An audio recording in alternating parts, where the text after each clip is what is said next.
नमस्कार प्यारे बच्चों, आज दिनांक 16 मार्च वर्ष 2021 नवीं कक्षा मैथ्स 2 में हम लोग 7वां चैप्टर कर रहे थे और 7वां चैप्टर कंप्लीट हो चुका है।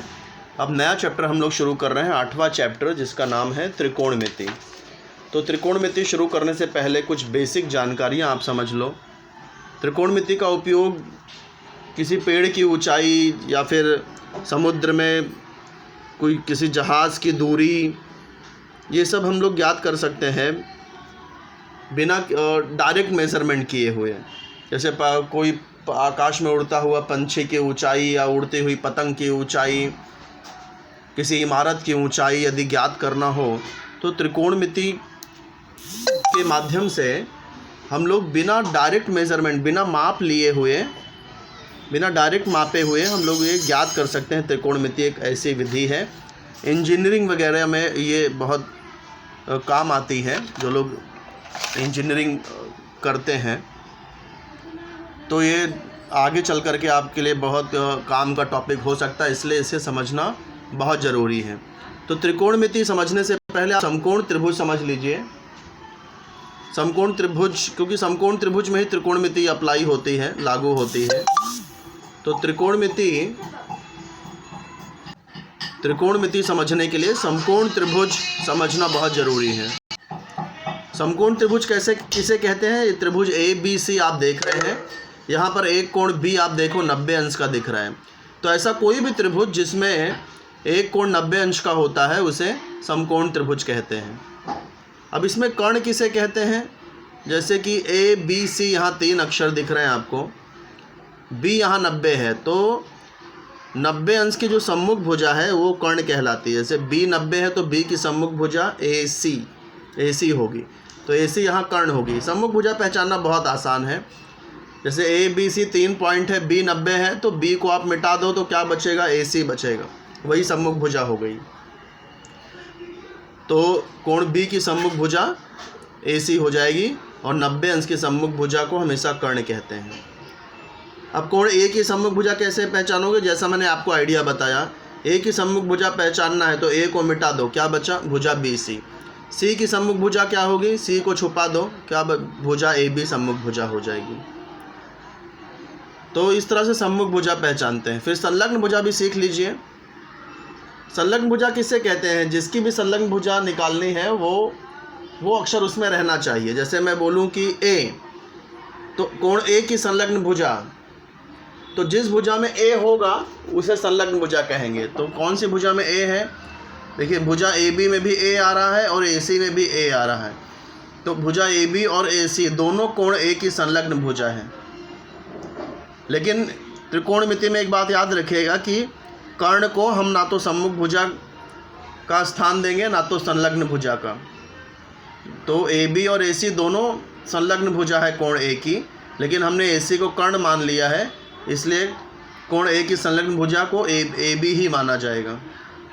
AC संलग्न भुजा है लेकिन हम लोग वो नहीं लेंगे उस संलग्न भुजा के रूप में।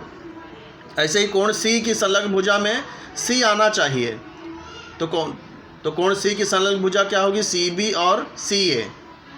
लेकिन CA को हम कर्ण मान चुके हैं, इसलिए कोण C की संलग्न भुजा CB ही हो सकती है। हाँ, कोण B की संलग्न भुजा BA भी हो सकती है और BC भी हो सकती है, क्योंकि दोनों में B आ रहा है। तो ये समकोण त्रिभुज में 3 तरह की भुजा होती है, कर्ण होती है, सम्मुख भुजा होती है, संलग्न भुजा होती है। अब इसे हम अनुपात का रूप दें, यहाँ पर देखिए एक उदाहरण भी दिया है कि समकोण त्रिभुज PQR है, कोण P की सम्मुख भुजा पूछ रहे हैं। तो कोण P की सम्मुख भुजा में P आप छुपा दीजिए, क्या बचा? QR, तो यहाँ पे आ जाएगा QR। ऐसी कोण P की संलग्न भुजा, तो कोण P की संलग्न भुजा, P से चालू होने वाली भुजा लिख दो, तो भुजा PQ। PR नहीं हो सकता क्योंकि वो कर्ण है, तो भुजा PQ आ जाएगा। कोण R की सम्मुख भुजा, तो R को आप छुपा दीजिए, क्या बचा? PQ, तो भुजा PQ। कोण R की सम्मुख भुजा, भुजा PQ हो गई। कोण R की संलग्न भुजा, कोण R की संलग्न भुजा RQ होगा, क्योंकि इसमें R आ रहा है। RP में भी R आ रहा है, लेकिन ये कर्ण है, इसलिए हम इसे कोण R की संलग्न भुजा नहीं कहेंगे। तो सम्मुख भुजा संलग्न भुजा पहचानना बहुत ज़रूरी है। अब हम समझ लेते हैं त्रिकोणमितीय अनुपात क्या होता है। त्रिकोणमितीय अनुपात को अच्छी तरह समझ लेते हैं। देखिए, हमने देखा तीन भुजा होती है, तो तीन भुजा को हम लोग तीन तरीके से लिख सकते हैं। सम्मुख भुजा बटे कर्ण और संलग्न भुजा बटे कर्ण, सम्मुख भुजा बटे संलग्न भुजा, तीन तरीके से लिखा जा सकता है। तो ये जो सम्मुख भुजा बटे कर्ण है इसे साइन थीटा कहते हैं। संलग्न भुजा बटे कर्ण है इसे कॉस कहते हैं, कॉस थीटा।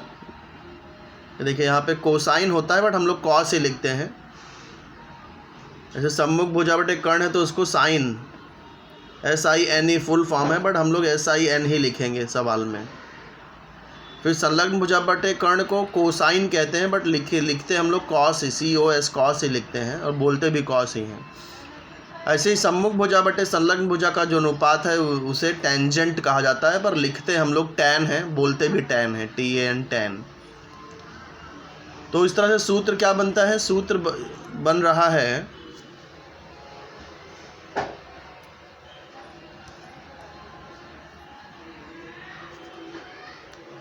ये तीन सूत्र मिल रहा है।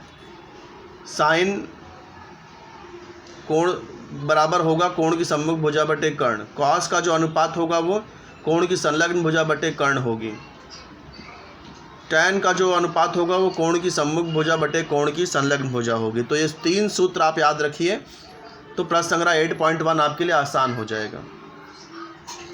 प्रश्न संग्रह 8.1 कैसे करेंगे। यहाँ पर देखो त्रिभुज PQR दिया है जहाँ पर कोण R ये समकोण है, यानी कोण R 90 अंश है, यानी यहाँ PQ जो है वो कर्ण हो गया।